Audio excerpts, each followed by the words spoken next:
ঢেউ রে ঢেউ, এত ঢেউ এখানে।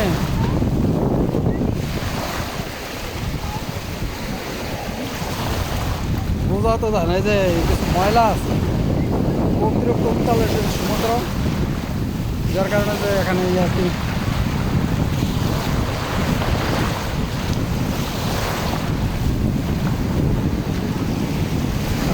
সবচেয়ে উত্তাল ঢেউ।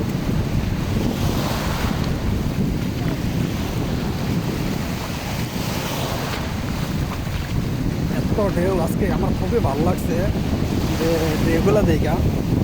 ওই যে দেখেন যে ঢেউর স্টাইলগুলো আমাদের খুবই ভালো লাগছে। এই যে দেখেন, জানি না দেখা যায় কি না, কেন এত আলো কিছুই বুঝি না যে ঢেউ দেখা যাচ্ছে না দেখা যাইতেছে না, এটা তো আমি জানি না। ঠিক আছে, জায়গার ওইদিকে না হাঁটলাম, ওইটার নাম বিল্ডিংটার নাম বলা যেত না, সমস্যা আছে। তো যে কিনা কয়